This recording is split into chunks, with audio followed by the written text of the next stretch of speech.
ایک لائبریرین جو قریب سے کتابوں کی ٹرالی دھکیلتا گزر رہا تھا اسے دیکھ کے رکا اور جھٹ سلام جھاڑا۔ السلام علیکم مس ساشا۔ تالیہ نے شان بے نیازی سے سر کو خم کیا، پھر ادھر ادھر دیکھا تو وہ بولا، مسز لیانا اس طرف ہیں۔ وہ ہلکا سا مسکرائی اور اس طرح اٹھی گردن کے ساتھ آگے چلتی گئی۔ کونے میں ایک آڈیو روم تھا، شیشے کی دیواروں نے اسے مکمل بند کر رکھا تھا، گویا شیشے کا کوئی ڈبہ ہو۔ اندر تنگ سی جگہ پہ وہ پھنس کر بیٹھی، سیاہ موٹی عورت دکھائی دے رہی تھی، اینک لگائے، بال جوڑے میں باندھے، وہ کتابوں میں الجھی ہوئی تھی۔ آہٹ پہ اس نے نظریں اٹھائیں تو دیکھا تالیہ دروازہ کھولتی اندر داخل ہو رہی تھی۔ اتنے سالوں سے یہاں کام کر رہی ہو داتن، اور ایک ڈھنگ کا آفس بھی نہیں دیتے ہیں یہ تمہیں، وہ مسکراہٹ دبا کے کہتی، سامنے کرسی کھینچ کے بیٹھی۔ پرس میز پر رکھا اور ہیٹ کو مزید ترچھا کیا تو چہرہ اور سیاہ مسکراہتی آنکھیں مزید واضح ہوئیں۔ لیانا بنت دانش صابری کے پاس اتنی دولت ہے کہ وہ چاہے تو یہ پوری لائبریری خرید لے۔ حشمگین نگاہوں سے اسے گھور کے وہ بولی تو تالیہ نے ابرو اونچا اٹھایا۔ پوری؟ چلو آدھی صحیح۔ داتن نے ٹھٹائی سے تصحیح کی، پھر ناک سے مکھی اڑائی۔ اور تمہاری یہ تنقیدی نظریں جو میرے اس کوزی آفس کو پچھلے 20 سیکنڈ سے ملامت کر کے میرے اوپر ترس کھا رہی ہیں نا، میں ان کو کھلے دل سے معاف کر دوں گی، کیونکہ تم بھول رہی ہو کہ یہی وہ ڈبہ ہے جس میں بیٹھ کے ہم نے وہ تمام کام پلان کیے تھے جن کے باعث تم آج اس اونچے محل میں رہ رہی ہو۔ لگتا ہے بڑے زور کی لگی ہے۔ چچ چچ چچ۔ تالیہ نے افسوس سے سر دائیں بھائیں ہلایا۔ داتن نے چپتی نظروں سے اسے جما کر ناک زور سے سکوڑی۔ میں سنتزو کے سامنے ماننے والی ہوں، اور وہ کہتا تھا جب امیر ہو تب غریب نظر آؤ اور جب غریب ہو تب امیر۔ اس نے یہ فقرہ اور طاقتور اور کمزور کے بارے میں کہا تھا، مگر اس کا مطلب یہی تھا جو میں نے بیان کیا ہے۔ اچھا چائے نہیں پلاؤ گی؟ وہ بور سی ہو کر ادھر ادھر دیکھنے لگی۔ داتن نے افسوس سے اسے دیکھ کر گہری سانس بھری۔ تمہیں معلوم ہے کہ ایک چائے کے اندر موجود کیفین انسان کو کتنے خطرناک اثرات سے دوچار کر سکتی ہے۔ بے شک امپیرر شینونگنگ نے دعویٰ کیا تھا کہ چائے میں بہت سی بیماریوں کی دوا ہے، لیکن وہ چونکہ ایک بادشاہ تھا اس لیے اس پر کبھی بھی اعتبار نہیں کرنا چاہیے، کیونکہ چائے کی زیادتی سر درد، پینک اٹیکس، بے خوابی، ہارٹ برن، متلی، ڈائریا اور کنفیوژن کا باعث بن سکتی ہے۔ اوہ، اسی لیے جب تم میرے گھر آتی ہو داتن تو میری پتی سب سے پہلے ختم ہوتی ہے۔ میں ایک موذی چیز سے تمہیں چھٹکارا دینے کی اپنی طرف سے کوشش ہی کر سکتی ہوں تالیہ، لیکن اگر تم اس زہریلے مادے کی محبت میں، اس کے ایڈکشن میں اتنی مبتلا ہو چکی ہو تو میں اس سے زیادہ تمہارے لیے کچھ نہیں کر سکتی۔ اف، تم اتنی لمبی بات کیوں کرتی ہو داتن؟ مگر موٹی عورت نے میز پر رکھے ٹریول مگ کا ڈھکن کھولا اور پیچھے سے تھرماس اٹھا کر اس میں گرما گرم چائے انڈیلی۔ تالیہ نے شکریہ کہنے کو لب کھولے ہی تھے کہ داتن نے تھرماس واپس رکھی، کرسی پہ پیچھے کو ٹیک لگائی اور مگ سے گھون پر کے تسلی سے اسے دیکھا۔ ہاں تو تم کیسے آئی؟ تالیہ نے گہری سانس لی، ایک چپتی ہوئی نظر اس پہ ڈالی اور گویا ہوئی، تمہیں معلوم ہے میں کیوں آئی ہوں؟ اوکے۔ داتن نے مگ پرے رکھا اور اپنا ٹیبلٹ نکال کے اسکرین اس کو دکھائی، یوں کہ ٹیبلٹ داتن کے ہاتھوں میں ہی تھا۔ یہ ہے وہ سکہ۔ وہاں ایک اعلیٰ کوالٹی کی تصویر نظر آ رہی تھی۔ تالیہ آگے ہوئی۔ نامعلوم ذرائع سے یہ سکہ چند برس پہلے منظر عام پہ آیا تھا، تقریباً 17 سال پہلے۔ یہ سلطان مظفر شاہ کے زمانے کے سکوں سے مختلف ہے، لیکن ہر میوزیم اور ہر بیپاری نے اس سے متعلق بہت سی کہانیاں سنائی ہیں، اور ہم دونوں جانتے ہیں کہ وہ سب جھوٹی ہیں۔ یہ سکہ زیادہ دیر کسی کے پاس ٹھہرتا نہیں ہے، یا بیچ دیا جاتا ہے، یا تحفے میں دیا جاتا ہے، یا نیلام ہو جاتا ہے۔ میں اس کا پورا ٹریل تو نہیں ڈھونڈ سکی، لیکن پچھلے 7 سالوں میں ہماری رکی اور مناسب لفظ ڈھونڈا۔ 11 بڑی جابز وارداتوں میں سے 5 میں یہ سکہ موجود تھا، اور باقی میں؟ اسے بے قراری سے کہتے ہوئے ہاتھ آگے بڑھایا تاکہ ٹیب لے کے، مگر داتن نے اسے پیچھے کر لیا اور خفقی سے بھویں سکیڑی۔ اگر تم چند لمحے کا سکوت اختیار کرو اور مجھے خود کو متاثر کرنے کا موقع دو تو میں تمہیں دکھاتی ہوں کہ بے شک باقی 7 وارداتوں میں یہ سکہ موجود نہیں تھا، مگر ان 7 جگہوں پہ جو چیزیں موجود تھیں میں نے ان کی لسٹ بنائی، تو کوئی اور چیز تھی جو ان 7 جگہ پہ موجود تھی، ہے نا؟ وہ تیزی سے بولی تو داتن نے لب بھینچ لیے، منہ کا ذائقہ تک خراب ہو گیا تھا، مگر ضبط کر کے کہنے لگی، ہاں میں نے سارا دن لگا کر کرائم سین فوٹوز، اپنی ریسرچ ورک کو جو ہم نے واردات سے پہلے کیا تھا اکٹھا کیا، اور تمام فہرستوں کو چیک کیا، تو اس میں ایک آئٹم تھا جو ان سب میں مشترک تھا۔ بوجھو کون تھا؟ ملاکا سلطنت کی ایک ملکہ کا سونے کا بریسلٹ، ہے نا؟ داتن کے کندھے ڈیلے ہوئے منہ کھل گیا۔ تمہیں کیسے پتا چلا؟ چونکہ میں چائے بہت پیتی ہوں اس لیے میری یادداشت بہت اچھی ہے، اور آج مسز کامل کے ساتھ شاپنگ کرتے ہوئے ان کا بریسلٹ دیکھ کر مجھے یاد آیا کہ ملاکا سلطنت کی ایک ملکہ کا بریسلٹ بھی میں نے انہی 7 جابز میں سے 2-3 میں دیکھا تھا، مگر نظر انداز کر دیا کیونکہ مجھے وہ نقلی لگا تھا، اور ہم ہمیشہ اصلی اور تاریخی آرٹ پہ ہاتھ صاف کرتے ہیں داتن، اور وہ مجھے تاریخی نہیں لگا تھا۔ اب سب کچھ معلوم ہو گیا تھا تو میرے پاس کیوں آئی ہو؟ داتن نے برا سا منہ بناتے ہوئے ٹیب زور سے بند کر کے میز پر رکھا، کیونکہ اگر تم نے سارا دن اس کام پہ لگایا ہے تو شاید تمہیں کچھ ایسا معلوم ہوا ہو جو مجھے نہ ہو سکا ہو۔ اس پہ داتن کھلے دل سے مسکرائی۔ ویسے میں غرور نہیں کرنا چاہتی، لیکن تم متاثر ہونے کے لیے تیار ہو جاؤ تالیہ بی بی، کیونکہ نہ وہ سکہ کوئی سکہ ہے، نہ وہ بریسلٹ کوئی بریسلٹ ہے۔ یہ دیکھو۔ داتن نے ٹیب اسکرین اس کے سامنے کی تو وہ چونک کے آگے کو ہو کے دیکھنے لگی۔ وہاں ایک طرف سکے کی تصویر بنی تھی اور دوسری طرف ایک زنجیر والا بریسلیٹ بنا تھا جس کے اوپر سونے کی مستطیل ڈلی سی تھی۔ اس کے آخر میں 3 دانت بنے تھے۔ بظاہر یہ ایک سکہ ہے اور ایک بریسلیٹ، لیکن ان دونوں کو جوڑ دو تو… داتن نے مسکراتے ہوئے بٹن دبایا تو ایک اور امیج جنریٹ ہوا جس میں ان دونوں اشیاء کے کنارے سے ملے ہوئے نظر آ رہے تھے۔ یہ دیکھو کیا بنتا ہے، چابی۔ وہ مسرور سی بولی، یہ ایک چابی کے 2 ٹکڑے ہیں جن کے ساتھ زنجیر لگی ہے۔ ہاں، یہ ایک ٹوٹی ہوئی چابی ہے جس کو ہمیں ڈھونڈنا ہے، اور تمہاری تقدیر بار بار تمہیں اس کی طرف لے جاتی تھی لیکن تم کبھی سمجھ ہی نہ سکی۔ تالیہ کی آنکھوں میں چمک سی در آئی۔ سکہ نکالنا تو کوئی مسئلہ نہیں، کل تنگو کامل کے گھر کچھ خاص مہمان آ رہے ہیں۔ ڈنر کی افراتفری میں زیورات عدل بدل کر سکہ نکال لوں گی۔ سکے کی کاپی ہم اس لیے تیار نہیں کریں گے کیونکہ بعد میں اگر ہمیں اس کو فینس کرنا پڑے تو تنگو کامل یہ دعویٰ نہ کر سکے کہ اس کے پاس بھی ویسا ہی سکہ ہے، ورنہ ہمیں اس کی اچھی قیمت نہیں ملے گی۔ تم بریسلیٹ کو ڈھونڈو کہ یہ کس کے پاس ہے۔ وہ دبے دبے جوش سے بولی تو داتن نے ٹیک لگائے یہ سوچ ہنکارا بھرا۔ پھر مگ کا ڈھکن ہٹایا تو چائے کی خوشبو بھاپ کے ساتھ اوپر اٹھنے لگی۔ اس نے مگ لبوں سے لگایا، گھونٹ پڑا اور مگ نیچے کیا۔ اس دوران جیسے الفاظ جوڑے، جتنا ان دونوں چیزوں کی ملکیت کی چین کو میں نے دیکھا ہے تالیہ، ان دونوں کو کبھی کسی نے نہیں چرایا۔ ان کو یا مالک بیچ دیتا ہے یا کسی میوزیم کو عطیہ کر دیتا ہے جہاں کسی آکشن پہ ان کو فروخت کر دیا جاتا ہے، یا مالک خود ہی کسی دوست کو تحفہ دے دیتا ہے۔ مگر… پھر وہ چپ ہوئی۔ تالیہ بغور اس کا چہرہ دیکھ رہی تھی جس کے سامنے چائے کی بے رنگ دھوئیں کے مرغولے تیرتے دکھائی دے رہے تھے۔ مگر ایک عجیب بات مجھے محسوس ہوئی ہے، داتن نے کہنا شروع کیا۔ میرا خیال تھا میرے ساتھ رہ کر تم نے عجائبات پہ حیران ہونا چھوڑ دیا ہے۔ ہاں، میرا ذہن ہر اس چیز کو مان سکتا ہے جس کو لوگ جھوٹ قرار دیتے ہیں، کیونکہ ہماری حکومتیں اور ہمارے دانشور ہمیں ادنا سمجھ کر ہم سے حقائق چھپاتے آئے ہیں۔ لیکن یہ بات پھر بھی عجیب تھی کیونکہ میں نے نوٹس کیا کہ ہر وہ پرائیویٹ اونر جس کے پاس یہ سکہ یا بریسلیٹ رہا ہے، اس کو کوئی بیماری لاحق ہو جاتی ہے، کوئی بڑی موذی بیماری۔ ہو سکتا ہے یہ تمہارا وہم ہو داتن۔ چھوڑو ان باتوں کو، بس اس بریسلیٹ کو ڈھونڈو تاکہ ہم جلد از جلد اسے حاصل کر سکیں۔ پھر خلا میں دیکھتے ہوئے وہ گہری سانس بھر کے بولی، مجھے ایسے لگنے لگا ہے جیسے میں نے اتنے سال ضائع کر دیے۔ نکل سے یہی سوچ رہی ہوں، میری قسمت مجھے اس چابی تک لے جانا چاہتی تھی اور میں دوسری چیزوں میں پڑی تھی۔ اس چابی کی قیمت ان سب سے زیادہ ہوگی یقیناً۔ مجھے لگتا ہے داتن، اس نے پر امید نظریں اس پر جمائیں، یہ وہی بڑی چابی ہے جس کا میں انتظار کر رہی تھی، میری آخری چوری، آخری ہائسٹ۔ وہ کیا کہتے ہیں، اسکور آف دا اسکورس، اور اس سے میں اتنا کما لوں گی کہ پھر دوبارہ کوئی غلط کام نہیں کرنا پڑے گا۔ تالیہ، کوئی چوری ہماری آخری چوری نہیں ہو سکتی، ہم نہیں بدل سکتے، نہ کبھی بدلیں گے۔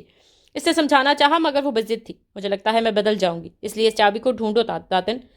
ایک آخری اونچا ہاتھ مار کے ہم کسی دوسرے ملک چلے جائیں گے۔ میں فیصلہ کر چکی ہوں۔ پتہ نہیں کیوں میرا دل کہتا ہے ہم اس کی کھوج نہ لگائیں۔ مجھے ڈر ہے کہ کوئی بری شے، کوئی بلا ہماری گھات لگائے نہ بیٹھی ہو۔ وہ غیر آرام دہ نظر آ رہی تھی۔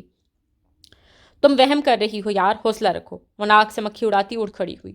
بیگ بھی اٹھا لیا۔ داتن نے سمجھ کے سر ہلا دیا۔ اوکے، میں اسے ڈھونڈوں گی، مگر جو اس روز تم نے خواب دیکھا، تم نے بتایا تھا کہ اس میں بھی تم نے ایک آدمی کو کیچڑ میں لتھڑی چابی تمہاری طرف بڑھاتے دیکھا تھا۔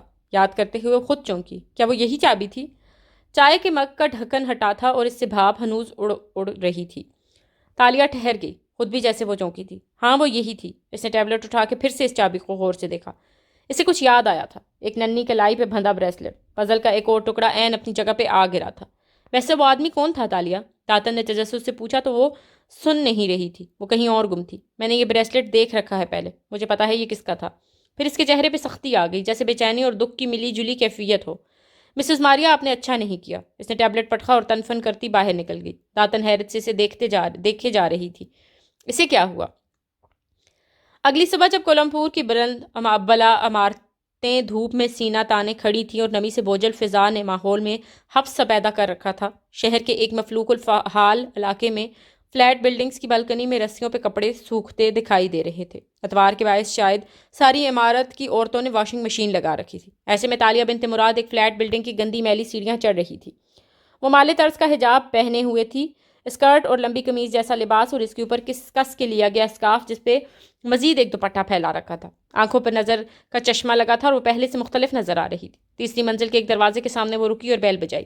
آ رہی ہوں، عورت کی آواز سنائی دی، جیسے وہ تکلیف میں آہستہ آہستہ چلتی دروازے تک آ رہی ہو۔ پھر دروازہ کھل گیا اور ایک ادھیڑ عمر عورت نظر آئی جس کا چہرہ کریلے کے خول کی مانند جھریوں زدہ تھا اور سفید سرمئی بال چوٹی میں گندے تھے۔ نظر کے موٹے چشمے سے اس نے سامنے کھڑی لڑکی کے چہرے کو دیکھا تو وہ چہرہ کھل اٹھا۔ تالیہ، آؤ آؤ، بڑے عرصے بعد آئی تم، آ جاؤ۔ انہوں نے خوشی سے اسے راستہ دیا. وہ سلام کر کے سر جھکائے اندر داخل ہوئی. وہ تنگ و تاریک سا فلیٹ تھا. سامنے ایک لاؤنج نما چھوٹا سا کمرہ تھا جس میں صوفے رکھے تھے. خاتون گھٹنوں کے درد کے باعث ٹیڑھی سیدھی چلتی آگے آئیں. صوفوں سے کپڑے ہٹائے اور بیٹھنے کو جگہ بنائی. آؤ بیٹھو. آج مشین لگا رکھی تھی تو سارا گھر کپڑوں سے بھرا پڑا ہے. حالانکہ ایک میرے کتنے کپڑے ہوتے ہیں. تم بیٹھو, میں شربت لاتی ہوں. اوکے مسز ماریا. وہ مسکرا کے بیٹھ گئی. وہ گئی تو اس کے چہرے کی مسکراہٹ غائب ہوئی اور اس پر خفگی نظر آنے لگی, جیسے اس نے پھر سے مصنوعی مسکراہٹ کے پردے میں چھپا لیا. کچھ دیر بعد وہ اس کے سامنے شربت کی ٹرے رکھ رہی تھی. اتنا اچھا لگتا ہے تمہیں یوں دیکھ کے. ابھی تک اسکول میں پڑھا رہی ہو؟ جی, وہ مسکرا کے بولی. دینیات اور میتھس پڑھاتی ہوں. وہ نظریں چرا کے شرافت سے بولی. شوہر بچے سب ٹھیک ہیں؟ جی, بچے اسکول گئے ہوئے تھے تو میں وقت نکال کے آ گئی. اسکام آرٹسٹ کی مسکراہٹ ویسی ہی سادہ تھی. کبھی اس کو ساتھ بھی لے آؤ مجھ سے ملوانے. صرف تصویریں دکھائی ہیں تم نے اب تک. انہوں نے شکوہ کیا. بچے اب آپ سے ملتی ہوں تو اپنا آپ بھی بچہ لگنے لگتا ہے. آپ یتیم خانے کے منتظم تھیں اور 3 سال میرا وہاں خیال رکھا تھا آپ نے. آپ کے ساتھ بیٹھ کے پرانی یادیں یاد کرنے کا دل کرتا ہے مسز ماریا. بات موڑ دی. خوش رہو, جیتی رہو. انہوں نے گہری سانس لی. جو بچے چھوڑ جاتے ہیں یتیم خانہ وہ کبھی واپس نہیں آتے, مگر جس طرح تم واپس آ جاتی ہو, پیسے بھیجتی رہتی ہو, دل بہت خوش ہوتا ہے. شربت سے بھرا گلاس دونوں کے درمیان انچھوا رکھا تھا. تالیہ نے اس کی طرف ہاتھ نہیں بڑھایا, بس نظریں ان کی بیمار زدہ چہرے پر جمائے رکھی. مسز ماریا, آپ کو کبھی علم نہیں ہو سکا کہ مجھے وہاں کون چھوڑ گیا تھا؟ یہ معمہ میں بھی کبھی حل نہیں کر سکی. رات کو چرچ بند ہوتا تھا. صبح جو پہلا بندہ ادھر گیا اس کو تم وہیں ملی تھی. مجھے وہ سب یاد ہے. وہ اتوار کا دن تھا. آج عبادت کے لیے جلدی آ گئی تھی اور مجھے روک کے کچھ پوچھا تھا آپ نے. ہاں, میں پھر تمہیں یتیم خانے لے آئی. وہیں پولیس بھی بلائی, مگر کوئی بھی تمہارے ماں باپ کو نہیں ڈھونڈ سکا تھا. تمہارے کپڑے عجیب سے تھے, پھٹے پرانے میلے کچیلے. تمہیں میں نے نئے کپڑے دیے, تمہیں تیار کیا. اور وہ یاد کر کے ذرا جوش سے بولے جا رہی تھی کہ تالیہ ایک دم بولی. مجھے میرے ماں باپ مل گئے ہیں مسز ماریا. مسز ماریا رکیں. منہ کھل گیا. بے یقینی سے تالیہ کو دیکھا جس کی اینک کے پیچھے چھپی آنکھوں میں موٹے موٹے آنسو اتر رہے تھے اور وہ خوشی سے بتا رہی تھی. ایک ویب سائٹ گمشدہ بچوں کو ان کے ماں باپ سے ملاتی ہے. میں نے اپنے بچپن کی تصویر ڈالی تو ایک جوڑے نے مجھ سے رابطہ کیا. وہ مالے ہیں مگر امریکہ میں رہتے ہیں. میں نے ان کو اپنی ڈی این اے رپورٹ بھیجی تو وہ میچ کر گئی. اب میں امریکہ جا رہی ہوں. واؤ تالیہ واؤ. وہ خوشگوار سی گرم جوشی سے اس کا ہاتھ دبائے کہنے لگی. میں بہت خوش ہوں تمہارے لیے. یہ تو انہونی ہو گئی. مگر اس وقت وہ کیوں نہیں آئے تھے تمہیں کلیم کرنے؟ ان کی مجبوریوں کی لمبی داستان ہے. وہ کہتے ہیں مجھے اغوا کیا گیا تھا لیکن. وہ ٹھہری. آواز رازدانہ سرگوشی میں بدلی اور آگے کو جھکی. انہوں نے $20,000 کا انعام دینے کا وعدہ کیا ہے میرے کیئر ٹیکرز کو. میری لاہور والی فیملی اتنی اچھی نہیں تھی. میں نہیں چاہتی یہ انعام ان کو ملے. میں چاہتی ہوں یہ یتیم خانے کے لوگوں کو ملے, یعنی آپ کو ملے. اسکیم آرٹسٹ نے پہلا پتا پھینکا. $20,000. ان کی آنکھیں کھل گئیں. جی مسز ماریا, وہ بہت امیر لوگ ہیں. میرے بعد ان کی اولاد نہیں ہوئی. وہ خوشی میں کر رہے ہیں یہ سب, مگر ایک مسئلہ ہے. کیا؟ ان کی سانس اٹک گئی.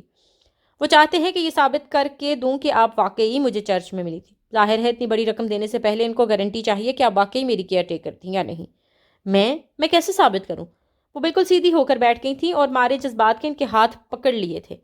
آپ کوئی نشانی بتا سکتی ہیں, کوئی ایسی بات جو صرف آپ کو ہی معلوم ہو سکتی ہے؟ اصل میں. اس نے لہجے کو سرسری بنایا. نگاہیں ایک لمحے کو بھی خاتون کے چہرے سے نہیں ہٹائی تھیں. کل میں مال میں ایک بریسلٹ دیکھ رہی تھی تو مجھے یاد آیا چرچ کا منظر. میری یادداشت اچھی ہے کافی.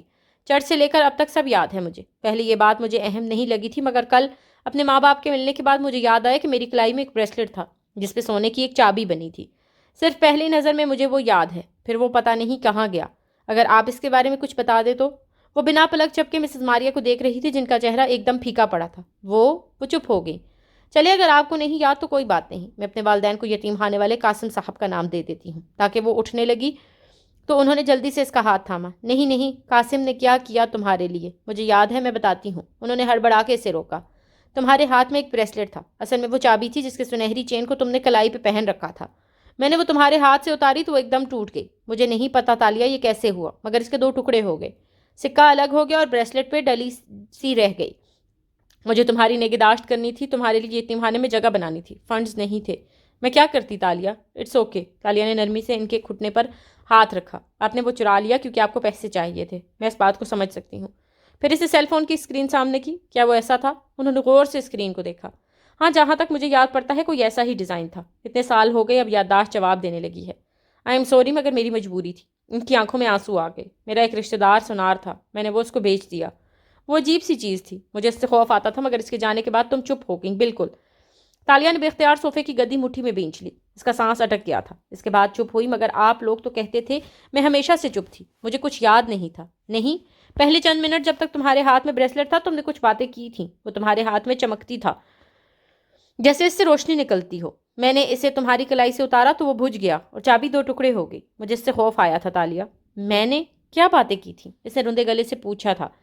صحیح الفاظ یاد نہیں، اتنے سال بیت گئے۔ اب تو تالیہ مگر اتنا یاد ہے کہ تم نے کہا تھا گاؤں والے مصیبت میں ہیں، تم ان کے لیے مدد لینے آئی ہو ورنہ سب مر جائیں گے۔ تم نے کہا تمہیں ان سب کو بچانا ہے۔ میں نے پوچھا یہ تمہارے ہاتھ میں کیا ہے تو تم نے کہا یہ میرے بابا نے مجھے دی ہے۔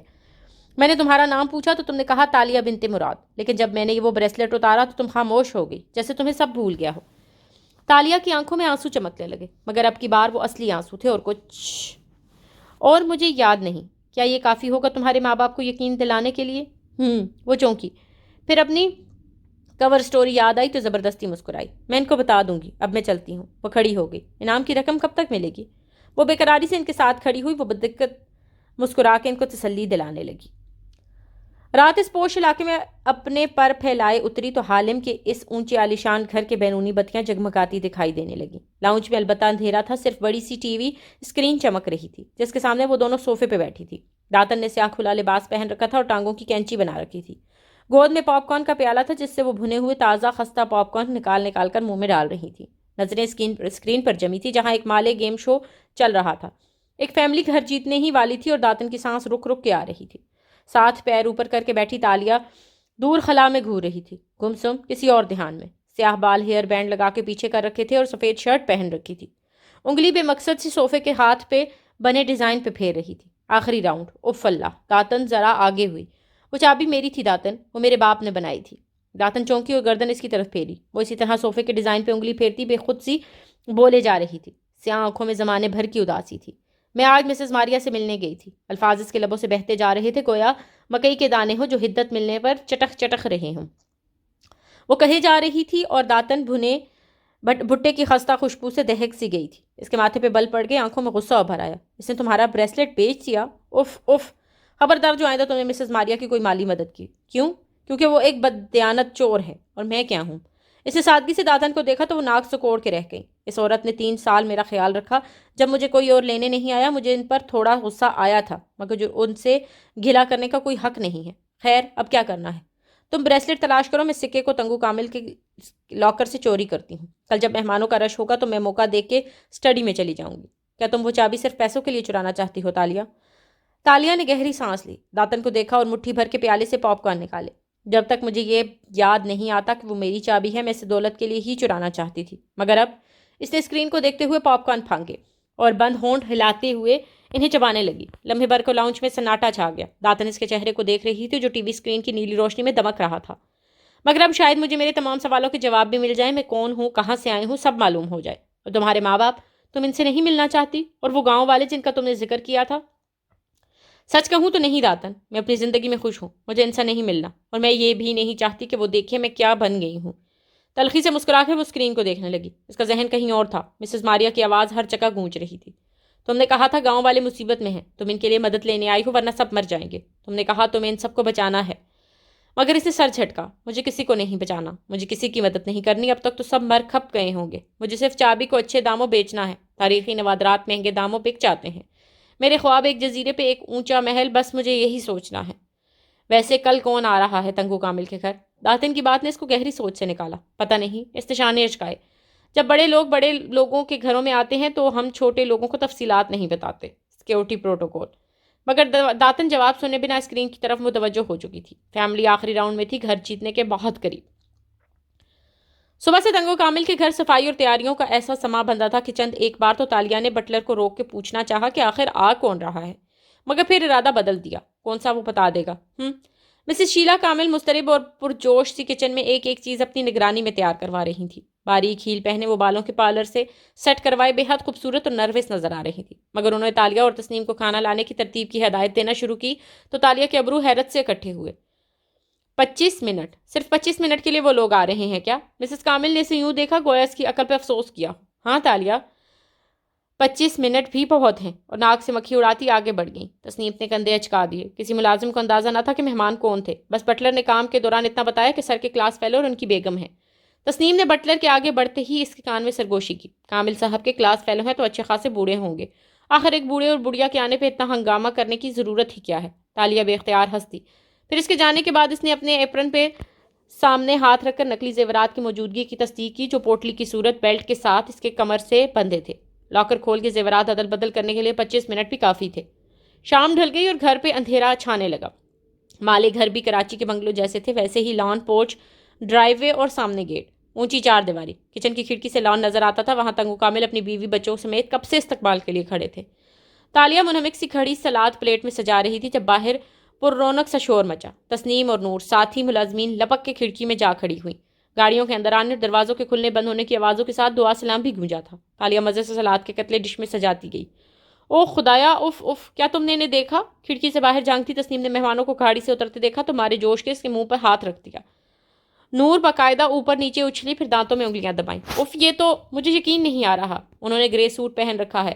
وہ ان کی وائف کو دیکھو، اس نے صبح یہی ڈریس مارننگ شو کے انٹرویو میں پہنا ہوا تھا. اوف اوف، ان دونوں کے چہرے سرخ پڑ کے تمتما رہے تھے اور وہ کبھی منہ پہ ہاتھ رکھتی کبھی ایک دوسرے کا ہاتھ مارے جوش کے پکڑتے. تالیہ نے گردن اٹھا کے ایک نظر ان دونوں کو دیکھا اور افسوس سے جھٹکا. خیر، یہ بیچاریاں ملازمین ہیں. امیر اور مشہور لوگ دیکھنے کا موقع کہاں ملتا ہے ان کو. ان کا ایسے جذباتی ہونا بنتا ہے. اس نے سلاد کی ڈش رکھی اور تسلی سے ہاتھ رومال سے پونچھتی آگے بڑھی. ان دونوں کے قریب رکی اور باہر جھانکا. گارڈز اور چند افراد کے ہمراہ وہ دونوں میاں بیوی کار سے اتر چکے تھے اور میزبانوں سے مل رہے تھے. گرے سوٹ والا آدمی دراز قد اور دبلا پتلا تھا، فٹ اور اسمارٹ. مسز کامل سے ہاتھ ملاتے ہوئے اس کی پشت تالیہ کی طرف تھی. پھر وہ پلٹا تو تنگو کامل کے بیٹے علی کے قریب ٹھہرا. علی نے اس کا ہاتھ تھاما اور چوم کے آنکھوں سے لگایا. یہ مالے لوگوں کا بڑوں سے ملنے کا طریقہ تھا. اور تب تالیہ نے اس آدمی کا چہرہ دیکھا. ہاں، اس نے بے اختیار ہونٹوں پہ ہاتھ رکھا تھا. آنکھیں شوق سے پھیل گئی، سانس اٹک اٹک گئی اور رنگت گلابی پڑنے لگی. اوہ گاڈ، اوہ گاڈ. اس نے بے یقینی سے نون اور تسلیم کو دیکھا جو اتنی بے یقینی سے اور خوشی سے اسے دیکھ رہی تھی. وہ شخص اب مسکرا کے بچے کا سر تھپک رہا تھا. پھر چہرہ کامل صاحب کی طرف موڑ کے کچھ کہنے لگا اور ادھر تالیہ مراد کھڑکی میں ہکا بکا سی کھڑی تھی. نور نے اس کا کندھا ہلایا. تمہارا فون بج رہا ہے تالیہ. وہ چوکی، پھر اپرن کی جیب سے فون نکال کر بغیر دیکھے کان سے لگایا. نظریں وہیں باہر جمی تھی. دوسرا ہاتھ ابھی تک ہونٹوں پہ تھا. اف، بریسلٹ کا پتہ چل گیا تالیہ، اور تم یقین نہیں کرو گی کہ وہ کس کے پاس ہے. وہ جوش سے بتا رہی تھی. میرے اس شخص سے بات ہوئی ہے جس نے آخری دفعہ اسے بیچا ہے.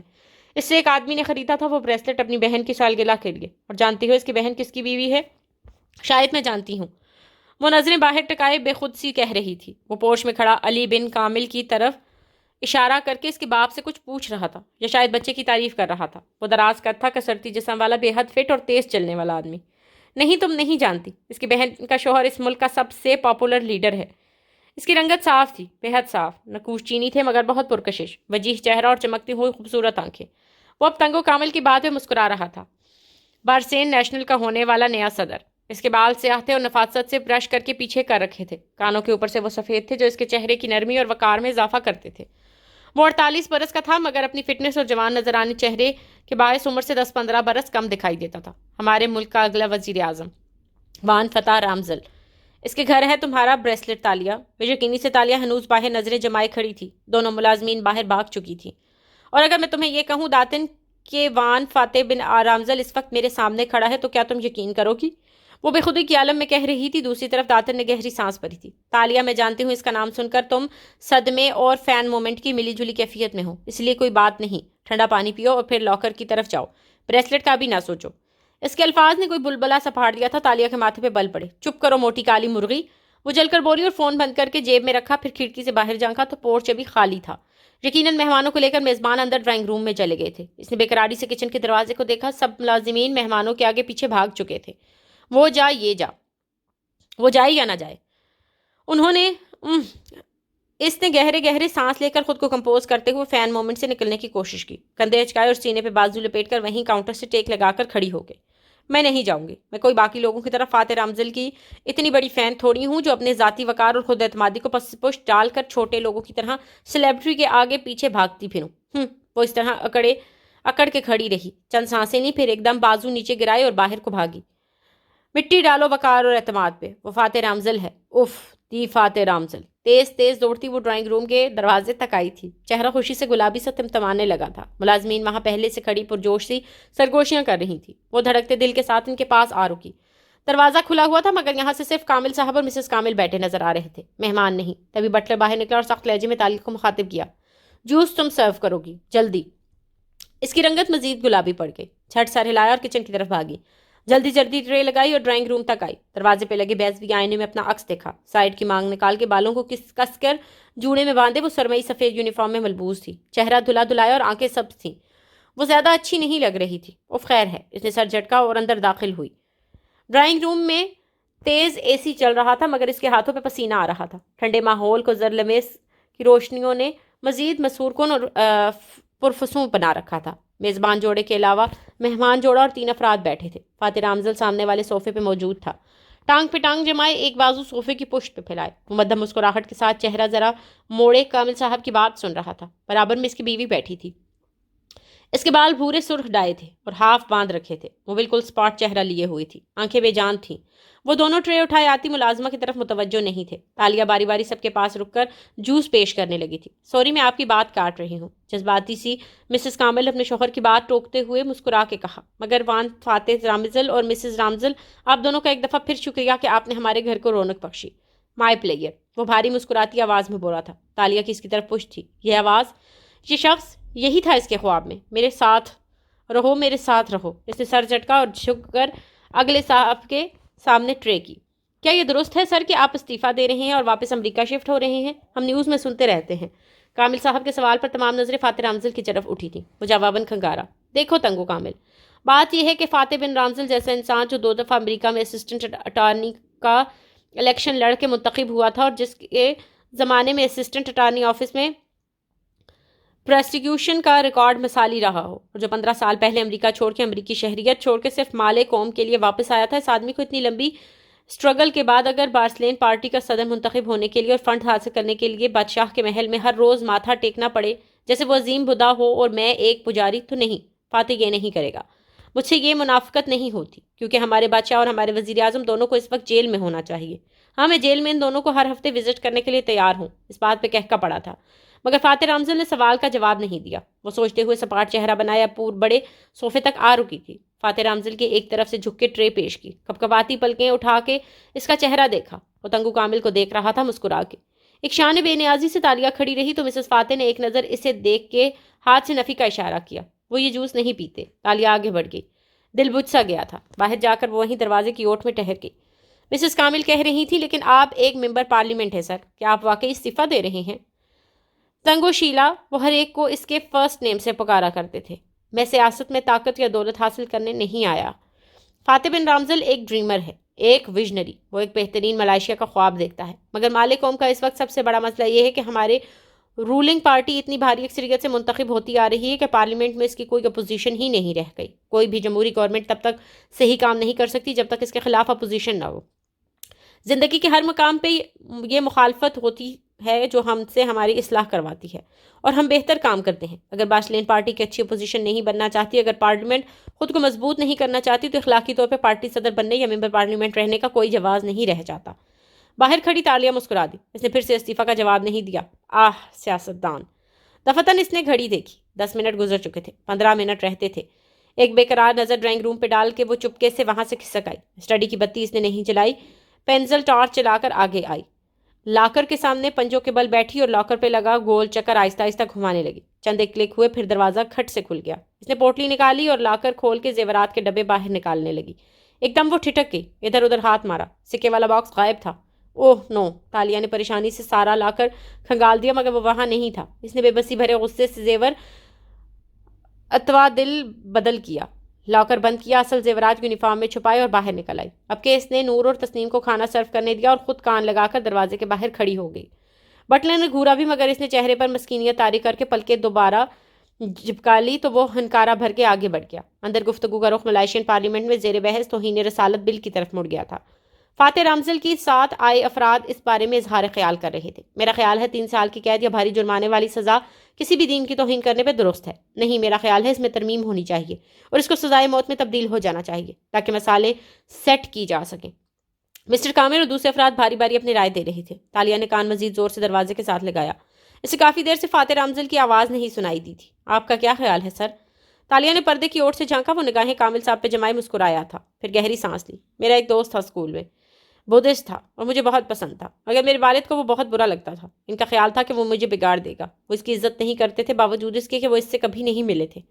میں ہر روز اس سے بحث کرتا تھا کہ میں اس کی دوستی سے نہیں بگڑوں گا، مگر کوئی فائدہ نہیں ہوتا تھا۔ وہ کہہ رہا تھا اپنی ٹھنڈی بھاری اور پرسکون آواز میں، وہ سب سن رہے تھے۔ پھر ایک دن مجھے احساس ہوا کہ میرے والد جب اسے جانتے ہی نہیں تو وہ اس کی عزت کیسے کریں گے۔